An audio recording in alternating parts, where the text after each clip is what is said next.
Hello and welcome to another video and podcast from Fantasy Football Scout. Today it's all about Sky Sports Fantasy Football with £50,000 up for grabs for the winner. More specifically, it's about the overhaul. It's still going on. Now, last week we had a good look at our overhaul teams and we considered some of the players, some of the strategies for addressing that. For those that don't know or are new to Sky, and they're used to FPL, the overhaul is essentially an enforced wildcard that all Sky managers can play before game week 6. You can choose not to, but it's a free wildcard, so why wouldn't you?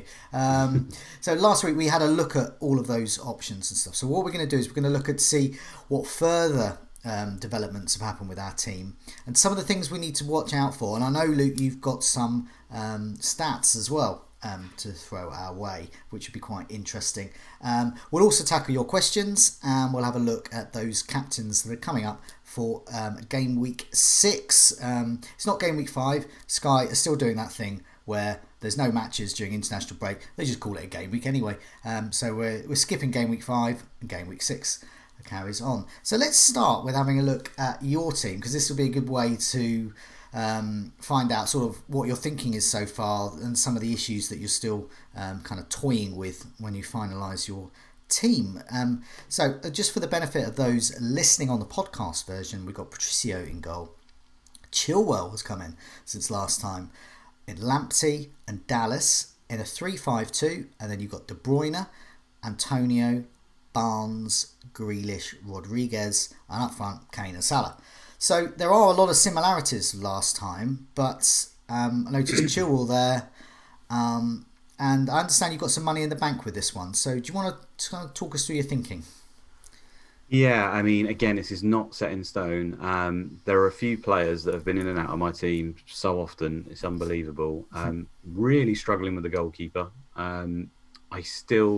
It's basically between Patricio, Martinez, and possibly Guita. Yeah. And I keep shopping and changing. I'll tell you the main reason. I've got £3 million in the bank. So if you're looking at my team thinking, where's the money gone? That's probably why. The general plan here, really, that I've got is Grealish at 8.5 million. I can then transfer him to anyone up to the value of 11.5 million. So that pretty much gives me access to every player in the game that I would need. The only one that's slightly out of possibility of getting is Aguero. But obviously I do have Salah and Kane there, so I could find a way by them if I needed to. But I like that idea of kind of having that rotatable player. So the idea with Grealish is that he's got a pretty good game if I remember to start. It's okay. Obviously he's banging form. He's the hot property at the moment. So he's away to Leicester on Sunday. So that's a pretty good game, I think. Yeah. Then he's obviously got that Friday game, which is home to Leeds, and they're the only team playing. So he's the prime captain there.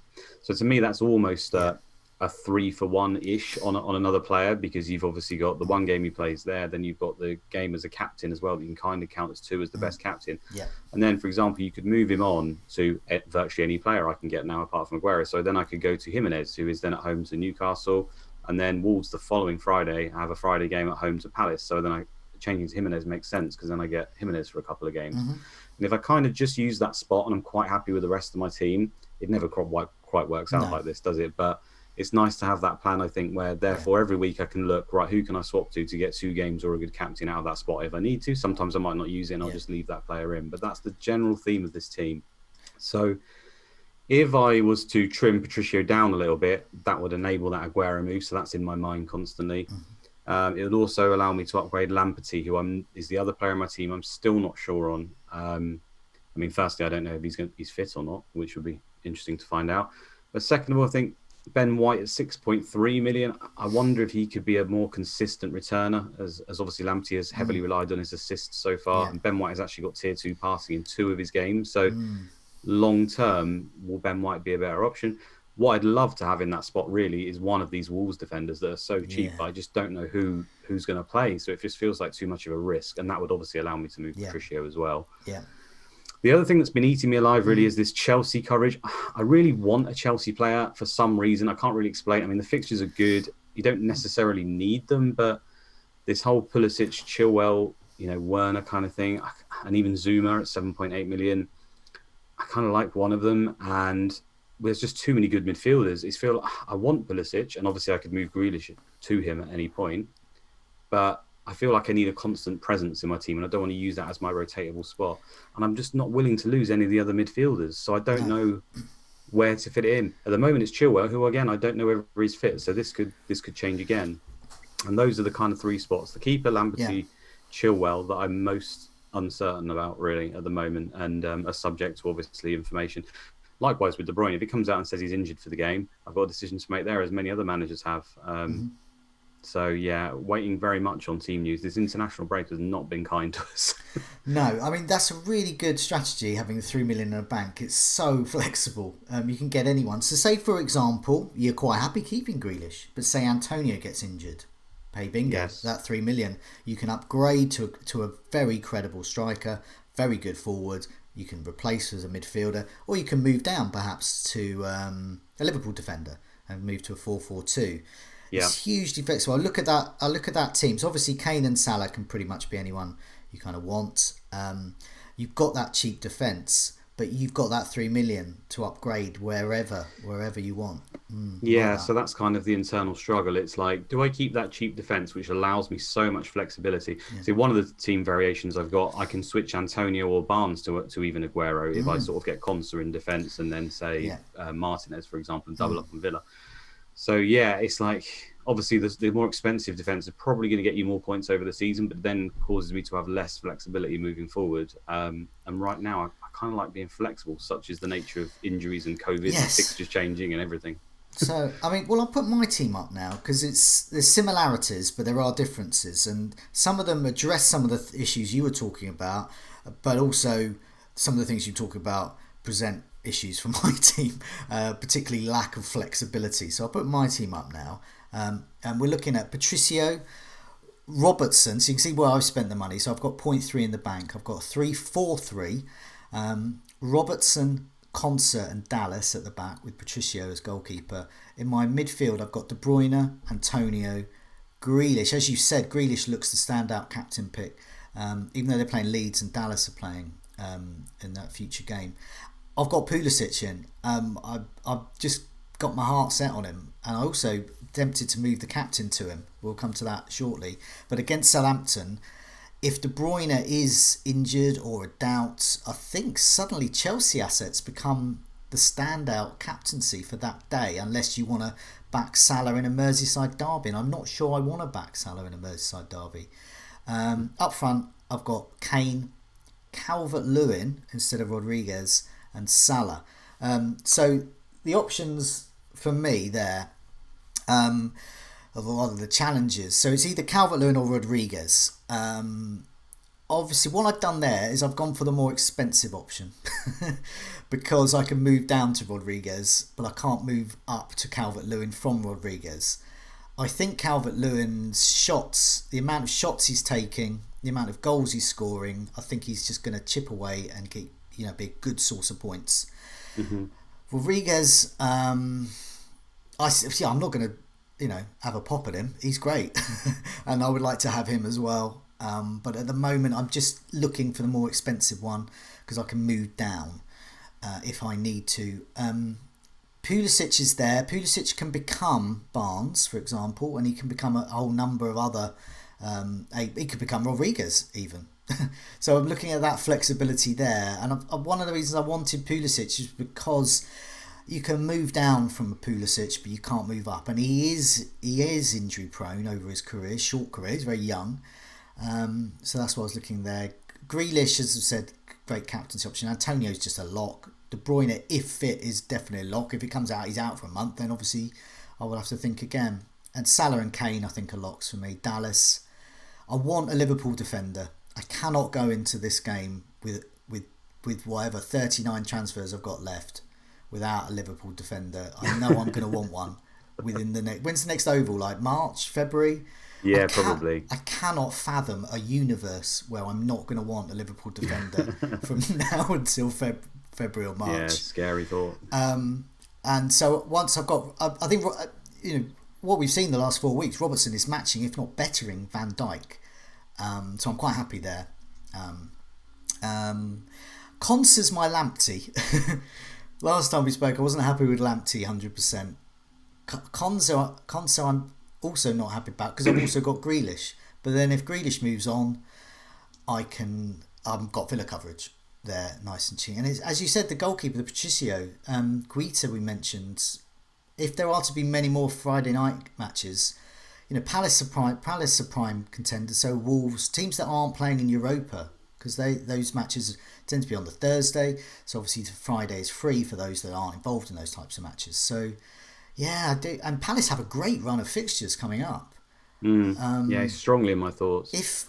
If I was minded, I think Zaha is actually a credible option for these fixtures, and you can move him on, but have in mind to move him on. But I don't think he's a bad fixture, a bad player for those fixtures. But yeah, Guita's probably the one. But as you said, what do we do with Wolves? I'm gonna need Wolves. Jimenez is a sort of a goal, few extra points kind of guy a week. I want in that role. I want a Calvert-Lewin who's going to get me a brace or something.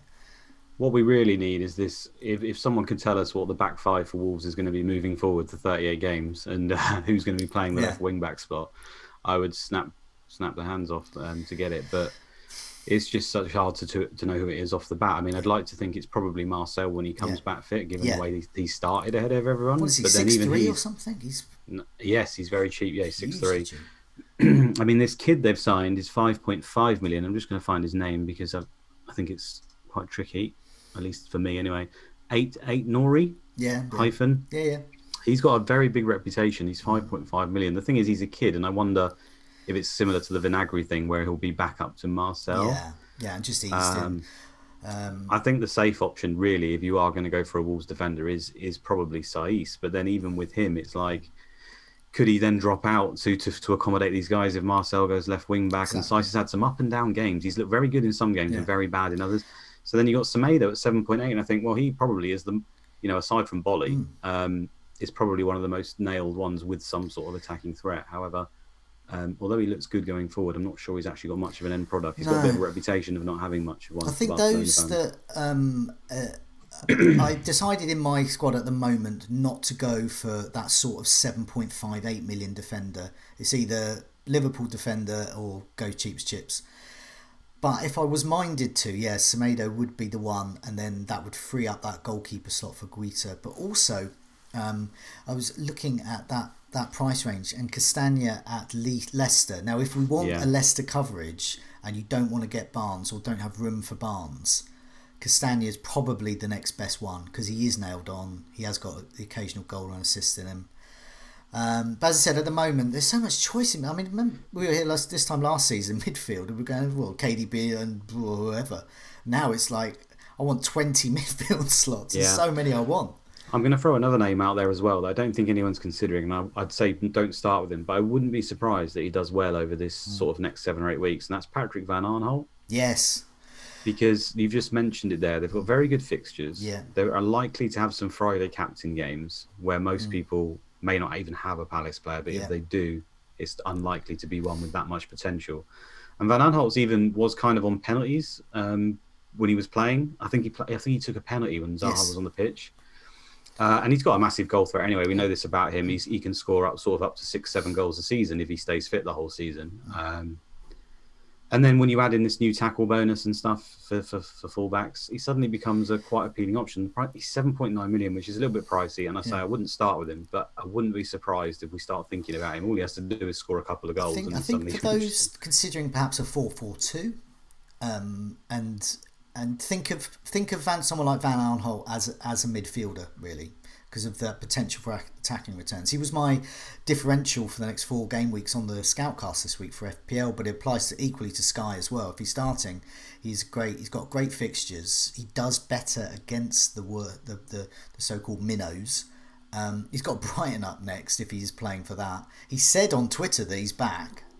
Whether his boss thinks he's back, but he thinks he's back. All points to Van Aanholt time. This is Van Aanholt time, and they've got such good fixtures going right the way up till well into December, and at that price, he can become a whole bunch of other players who will emerge at that time. Yeah, it's a teaser. So I won't be starting there myself, but I wouldn't be surprised if I don't regret it. It might be one for the B teams, the guys who are being a bit rogue. Just stick them Yeah. in there. Well, I mean, speaking of B teams, I'll be try and keep it to our A teams, but I will mention in my B team, so I'll try and do something a bit different. And basically, I've gone without Kane and gone for Son instead, and that frees up enough money to have a midfield of De Bruyne, Antonio, Pulisic, Fernandes, and Rodriguez. And I know that B team is going to perform better because that midfield is so mouth-wateringly good. What I'm missing is Grealish, but I got Konsa in there. Yeah. And I got Dallas and Patricio for some of those single game day, or not single game day, like two matches in a day kind of fixtures. Yeah, I think we've got some questions on the midfielders and the picks, and we're going to go into some detail there when they come up. Yeah. But before we go there, are you happy to me to throw some stats? Yeah. Okay. Yeah. Let's go. So, what do you want to throw at me? So on Fantasy Football Scout website in the members area, you can tick this very helpful box called per 90, and basically that does what it says on the tin. It kind of breaks down a player's stats, their sort of contributions, and levels them out to what it would be per 90 minutes on the pitch. So it can be very useful for generally players who've played a lot of games. It's very useful for. Obviously, there might be a player who's played 5 minutes and their stats are inflated as a result. But there's a few names I want to throw out there. So saves made. Who do you think the top key of goalkeeper is for saves made? He's averaging 4.73 saves a game. Right. So that is per 90. Sorry. So that is bonus every game. No, I haven't looked at these, so I'm going by historic. It's but also it's either I think the Leeds keeper or Darlow at Newcastle. Ding, ding, ding. What do we have for him, Johnny? Yeah, it's Darlow, 4.73. Whoa. Now, I'll go for historic because I was surprised whenever he has played, he does make a lot of saves. I don't know what that says about the defence, what they think of him. They just run away. Yeah. Yeah, so it's tricky to know how to take that, isn't it? Because one thing you're thinking they can get spanked here and they're not getting any clean sheets, but at the same time, he's churning out bonus every time he takes to the pitch. Now, we know with Darlow, he's likely to lose his place eventually. So I'm just going to throw a few other names out here that are doing well. Johnston's at 4.53, so very, very close, as you'd expect for a West Brom keeper. So it might still be an option, despite conceding a lot of goals. I'm not going to touch on the ones that have played 1 or 2 games because the next one is actually Adrian, but do not go there. No. But the next sort of 2 or 3 that interest me is Ramsdale's actually the next at 3.10. Okay.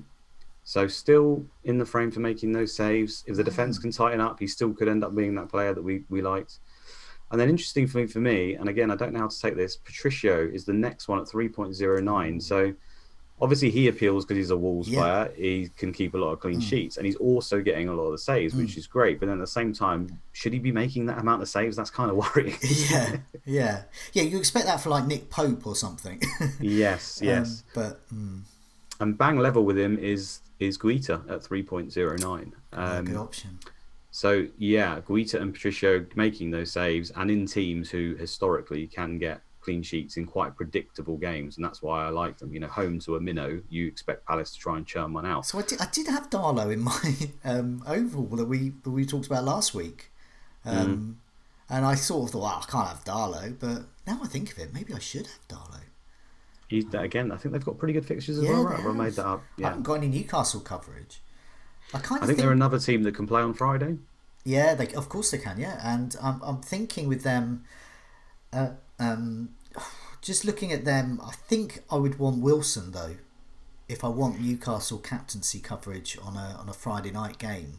Possibly, but you can say for Darlow, I mean, rather than waste I say waste, it's not necessarily a waste, but if you've got Darlow in there, you are going to get some sort of points every game. It's looking like it's 4.73 saves per game. You're looking at 3 or 4 points if they concede, even up to 5 sometimes, virtually every game. So it's a kind of a nice little safe return there for a crap game. Well, I think basically if anyone watching, listening, they got Darlow in their side, keep them maybe if it fits in and you've got coverage for other teams elsewhere. Surprise option. What about defender stats? So let's go for passes for defenders. So this is per 90. There is one player, he's only actually played 2 games, so that's probably assists you a bit. The last 2, so he didn't start the first 2. And he's averaging 104 passes per 90 minutes, which for the tier levels, you only need to have 70, don't you? What am I So he's thinking? absolutely smashing it out the park. Okay, well, Chilwell's played one, not You're on the two. right ballpark. That's the correct team. It's is it Reece James? No, no, can't be. No, Oh, hang on a minute. It'll be. Could it be Silva? it's Thiago Silva. It Yeah, is Silva at Chelsea. Okay, and how much is Silva now? I think he's 9.2. Let me just check that Ooh, actually. that's a tricky price to take a Hmm. punt. But is it a Let me punt? just check. He's 9.2 million. His fitness record's not the best, and Mm. obviously Chelsea's defence slightly suspect. The keeper now might be injured as well, which is a worry. But for 104 passes, I mean that's. I don't think it's going to maintain that high, but they were very good for passing last season. Chelsea with, I guess, subpar players in the ball playing department. So Thiago Silva will very much be hitting passing bonus virtually every I game. mean, I that's. I think. mean, thinking about it, just more than 100 passes, like, and there's 90 minutes in the game. So it's almost it's just constant action there. Yeah, yeah. So he is. Has the potential for this Van Dijk light thing again. He does. He's one of the names out there. Some other Okay. ones on it for. I mean, Garcia was the next highest. He's Yeah. only played one game, and I wouldn't touch him with a barge pole. We already had Gabriel in our thoughts. Yeah. He's the third with 89 passes on Yeah. average. Played 3 games. Some of the teams they played probably contributed towards that. And then in fourth place, Azpilicueta, 81 passes, played 3 of the games. So again, there is a Sky favourite. He's come down in price again, and he's getting the passing bonus to go with his tackle bonus, which he I often mean, gets as I well. earmarked him in my post oval team at the beginning of the season, and then Reece James promptly took his space, and then Azpilicueta got it back. All that equals, I don't know what's going on. And if Azpilicueta was definitely nailed on, I would definitely have him. He's great because he has been Yeah. great in Sky. And he covers that nicely. You sort of don't need Pulisic then, or you don't need that sort of player. Exactly. And that's why, I mean, Chilwell got passes in his one game that he played as well. So I'm kind of hoping Chilwell is kind of like Azpilicueta with more attacking threat, but also more nailed because he's got that left wing spot. So that's why I've kind of gone that way. Does that Yeah, no, see where I'm going with that? that makes sense. Yeah.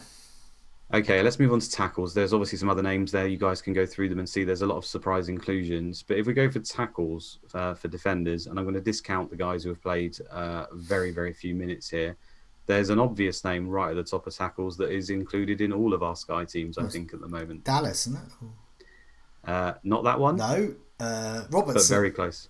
No, he is a Leeds player. Ayling. Yeah, Ayling. Ayling, okay. So Ayling is on 4.54 tackles per game. So that's hitting tier 2 nearly every game. We've got a very, very cheap Palace defender just behind him who probably won't continue to play. Mitchell. Yeah. So if he maintains his spot, 5.2 million, incredible value again. Yeah. I don't think he will though, so that's the worry. And then we come down to Dallas, who we've all got, I think. So that really shows, and I think we've got some questions later about doubling up on the lead defense with those bonus numbers. And that's just in one area. These guys have been getting it in other areas as well. I don't think it's bad, to be honest. No, and also if one of them does get injured, you've got that coverage there, particularly because Leeds are a contender for those Friday night, Monday night games because of their lack of European action. One other name I want to throw at you that I think is going under the radar actually is Matthew Cash from Aston Villa. Oh, okay. He's averaging at the moment 3.04 tackles a game, so he's always on the frame for tackles. He's looked pretty good for them, I think, going forward, attack wise, and he's not that expensive. So he is an alternative, I think, to Konsa. Whereas I do like Konsa; he's obviously got a goal threat, but I don't think he's going to be getting any bonus points very often. No. So for 0.4, when you look at the score, for example, Cash has got 17 points and Konsa's got 25. Now, bear in mind, Konsa's got a man of the match and a goal that have buffed him up a little bit there. I think Cash over the course of the season will be the better pick than Konsa. He will pick up those. You got tackles tier 2 against Fulham, and obviously he's got the clean sheets the same as him. So I wouldn't be surprised if that tackles thing continues him, almost like the new Gilbert, but obviously a bit of a better player, I think. Yeah. So he's an interesting one. That is interesting. No, because I don't think we're going to see him in many teams. So he's an intriguing differential as well, especially if he's outscoring Konsa. That's certainly got me thinking. I've got 0.3 in the bank, so we'll have to have a look at that and looking at Team News, see how Team News goes with my team. But I would definitely bear that in mind. That's a good call, that one.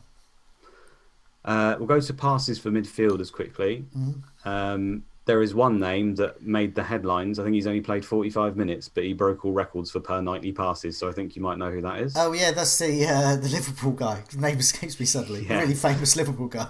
Thiago. Yeah, Thiago, the other one. Yeah, Thiago. 137 passes per 90 is what his has averaged out off of that. Yeah, that was 45 ridiculous. minutes.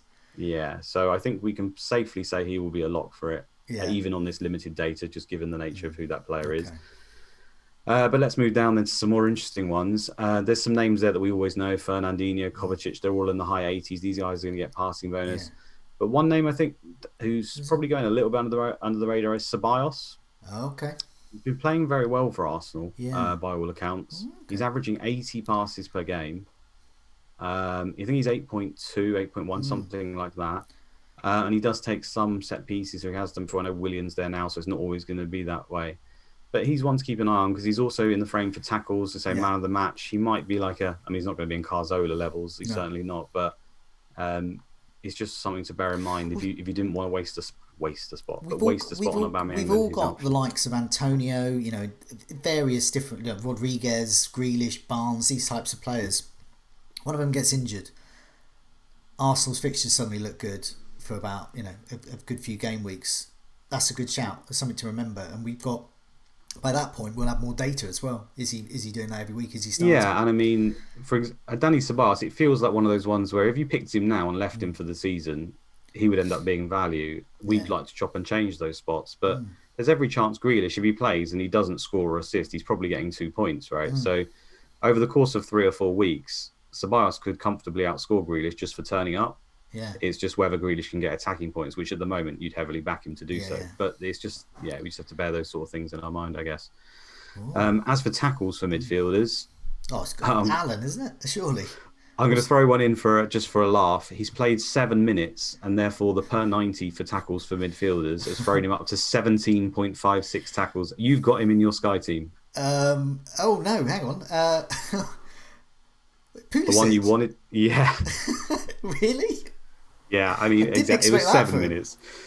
It was 7 minutes, so I don't know what that works out to. Mathematician was allowed to help me out here, but in 7 minutes... He's usually getting tackled himself. What's he doing? He's just had enough. He must have put in a fair few challenges. 17 per 90. That's not going to stay the same, so ignore that. There wasn't too many in midfield, I thought, that really stood out to me for tackles consistently. I mean, you've mentioned, obviously, the likes of Allen, who's played 3 games. He's at 3.82, so you'd expect that to continue. Phillips from Leeds, he's at 4.06. Yeah. So that's a consistent turnover of tackles there. It's quite a nice price. You can cover Leeds captain. He hasn't really got passing bonus, but I think in some games he might. Yeah. And he's obviously got that man of the match potential because he's a young English player. Yeah. So I don't think we should completely discount him. I think he's quite a good option. And that's pretty much the only ones that stood out to me in there. For forwards... Yeah. So we're looking at shots, aren't we, I guess? Shots on target. Yeah. There's a guy who's on 3.63. He's only played 29 minutes. However, he's played 4 games. And that is Sebastian Haller. It was the highest shots on target ratio per 90. Okay. Interesting, but I won't be going there. No, because most Antonio is pretty much a lock in most teams. Yeah, and Antonio is not far behind him on this list. Okay, that's why. Yeah. So Jesus is in number 2, but he's only played 1 game and he's obviously injured at the moment. And then we've got everyone's favourite at the moment is Mr. Harry Kane on 2.44 shots. You've mentioned it multiple times now on Sky. He's a darling as long as those shot volumes stay up. And at the moment, it's looking pretty good for him, isn't it? Him. And then in 4th place is another striker you currently own, Jonty. Okay, that's going to be Calvert-Lewin, presumably. That's Calvert-Lewin. Yeah. He's there. The next guy is Lacazette. Not sure he's an option. And then we go down to Antonio, who many of us have got as a lock in midfield. So those are the stands out at the moment for shots on target. Mitrovic is also in the frame. Bamford's in the frame. A lot of the cheaper strikers then start to hit these tiers. And a lot of the bigger names are actually further down. So maybe these cheaper strikers, everything goes through them, doesn't it? So your Bamfords and your Mitrovic's, your Danny Ings is there, more Pies there. They're going to be getting shots on target bonus in most games, and therefore they are pretty good captains. That was sort of my thinking with Calvert-Lewin. Although obviously in Sky you can move positions around, But my thinking with Calvert-Lewin as a striker there in, what is he, 9 something or other, is that I can move down to one of those, the sort of a Maupay, Callum Wilson. I'm in that sort of general ballpark for that type of striker if I want them. Obviously, I could get Rodriguez in and bank the money. But as I said, I kind of like having the more expensive one of those two, just in case some injury happens, and I can move down. But Calvert-Lewin is not a player I think I'm going to keep long term. But he's a slot which could be one of those interesting strikers that emerge and save me the money. There's a lot of value in that cheap striker spot this season, I think. Yeah. Okay, well, there's loads of interesting names there, and there was, and some as well for us to consider, perhaps on our overhaul, but also as the sort of who do we get when our player gets injured? Because as we said, in this sort of game, it's best to not, unless you really have to, and you can plan well, you can get those captains. It's best to really only use those transfers to for a captaincy haul, or when you've got a long-term injury. So you've just got to replace them, and that's why these sort of price points help. I'm still not convinced I've managed it with my team. I like some of the ideas you got with your team, actually, especially keeping money back. I might look at that, and I might think, but yeah, I'm going to go for Pulisic still. I've got my heart set on him. But let's have a look at those fixtures that are coming up. So we've got game week 6, as I said now. Looking at captains as well. So we've got those up on the screen. What are your captaincy thoughts for the Saturday, the Sunday, and the Monday? So we've got 3 captains this week. Yeah, I mean, for me, De Bruyne is still the standout pick here, and he will every time De Bruyne is on a game day, he will probably be 1 or 2 in my thoughts nearly every time. So he's certainly there. However, given the fact that he seems to be tired and there's this injury rumor and stuff. Yeah. I don't know whether to go there. I very much be relying on the press conference, but then it's 5:30. If it was a 12:30 exactly, kickoff, no problem, De Bruyne or whatever. But and also, can we even trust what Pep says? That's the worry as well. You'd like to think if Pep says he's fit, he'll be, he's okay, and then it's versus Arsenal that he would play. But even then, will he come off 60, 70 minutes? I guess if you want to go nice and safe this day.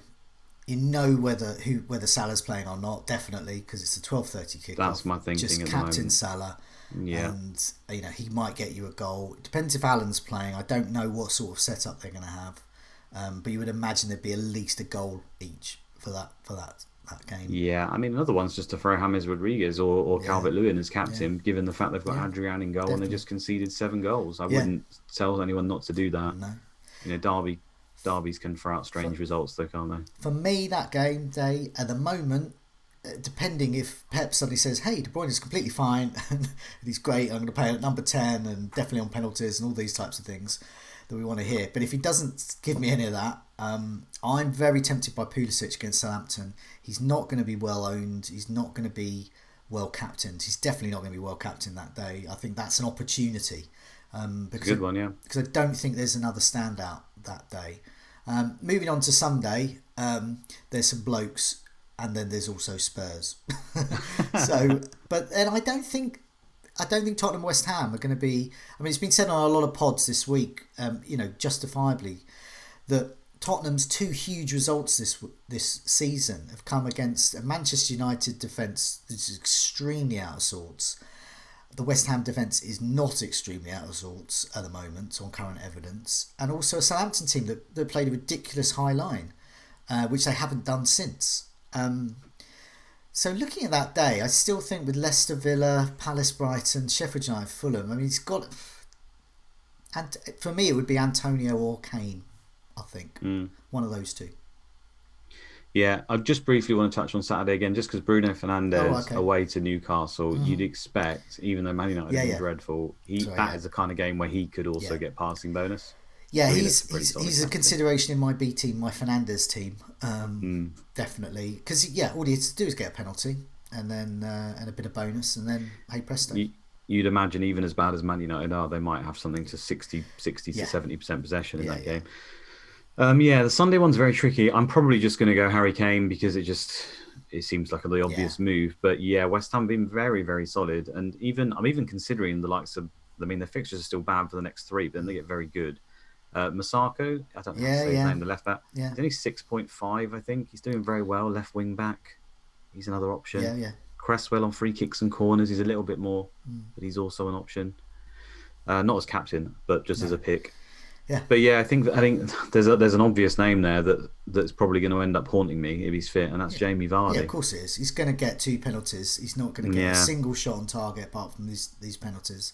No, and I won't be touching him at all, and I already know he's got a brace. Yeah, I know. I've had him in my B team pre-overhaul, and I felt dirty every time I got his points because he didn't shoot apart from getting a penalty. And meanwhile, yeah, I felt happier with Kane because he's on penalties. He gets penalties, and he's assisting loads. He's just doing great for Sky with the shots bonus as well.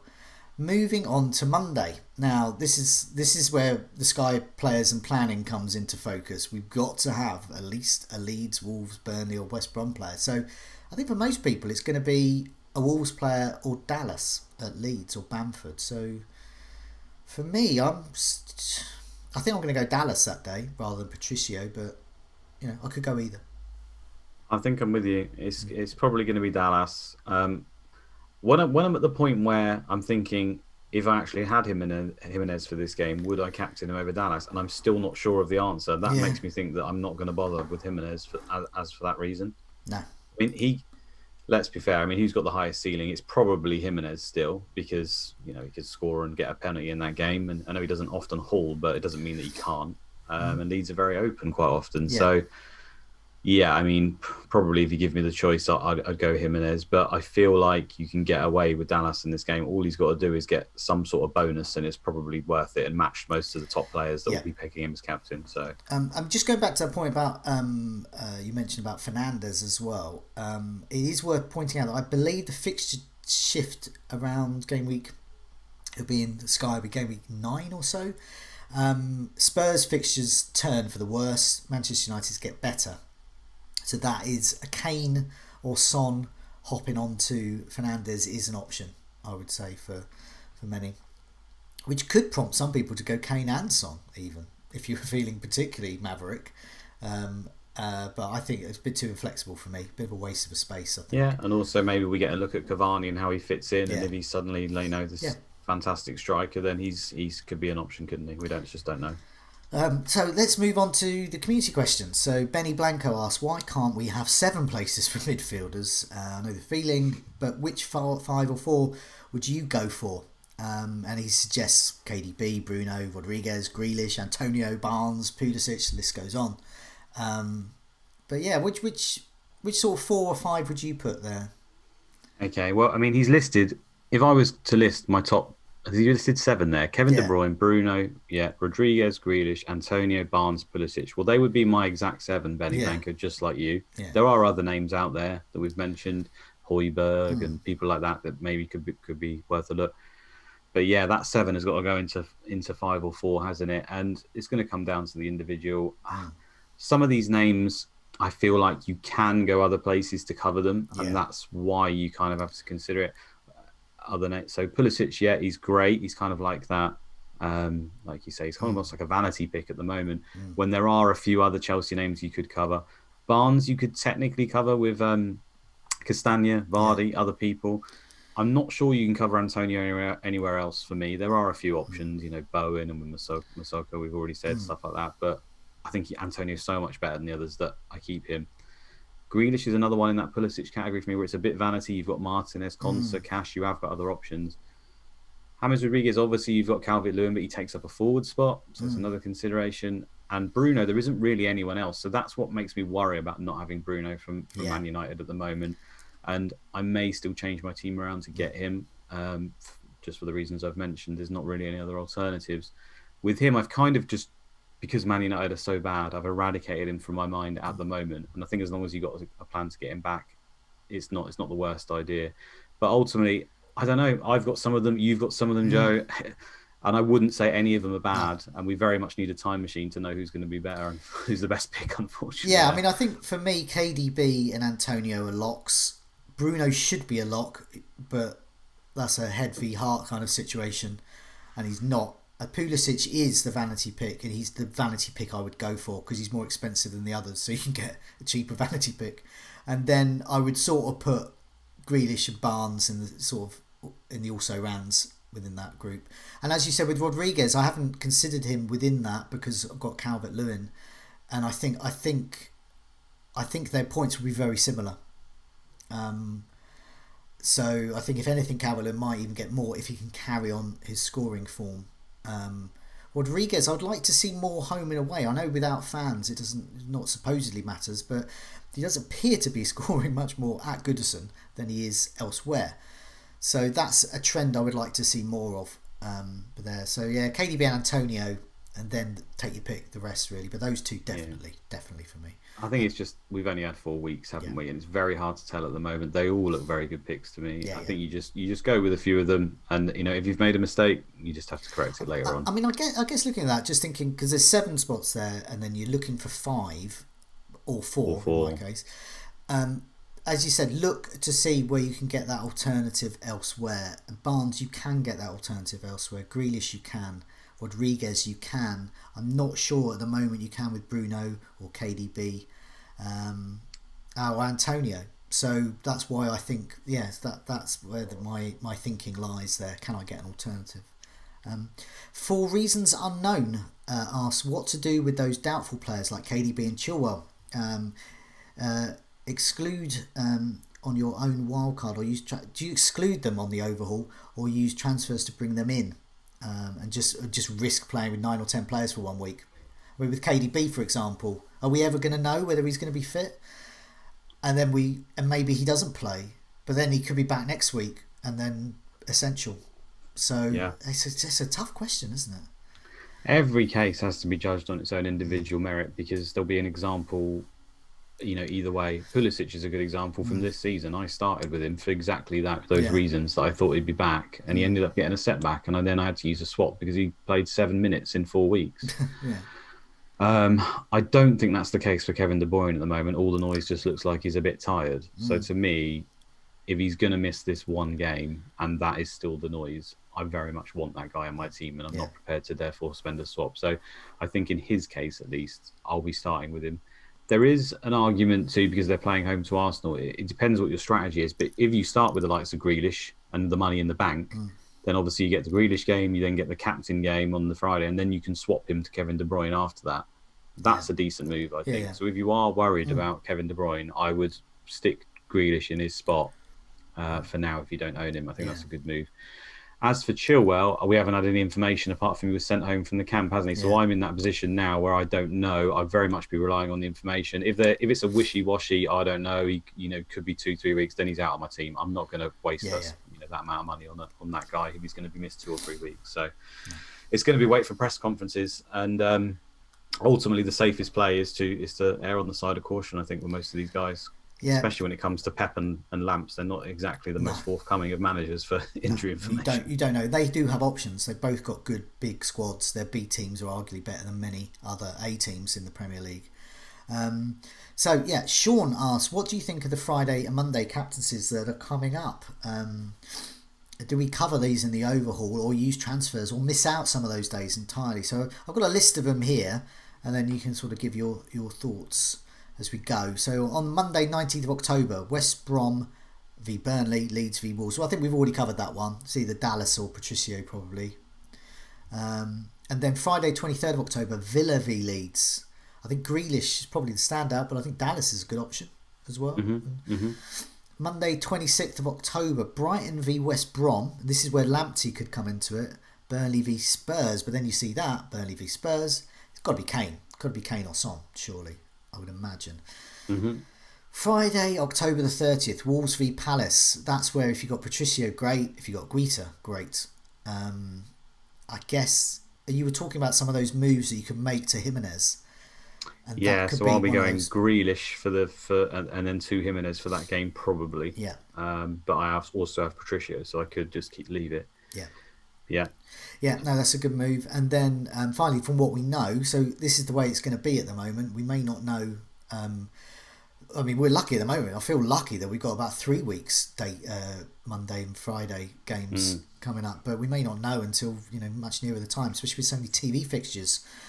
So Monday, November the 2nd, we're looking ahead here. You've got Fulham against West Brom, Leeds v Leicester. So that's where Dallas, for me, would come into his own.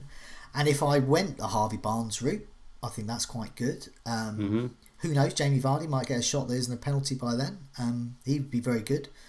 Castagna. I mean, there's lots of good options there.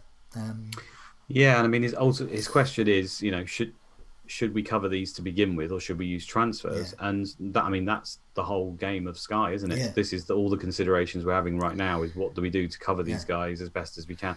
I think when you've got an overhaul and you've got the fixtures there, you do your best to cover them and plan, because you're given that opportunity later in the season.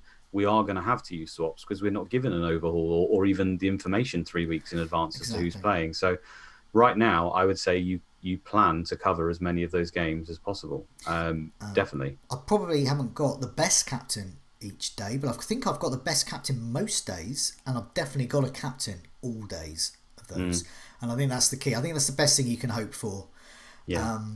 But using 1 or 2 swaps is not a problem, I would say, over that. I mean, I plan to use at least 1 over that period. So especially if you're going to be captaining a player, and we saw last season we're getting Pope and Henderson in. Even a goalkeeper transfer can pay off if they're going to be your captain for those days. Just finally, Phantom Mantle asks, Leeds defence double up. I think we've covered that. Or has he gone mad? He says.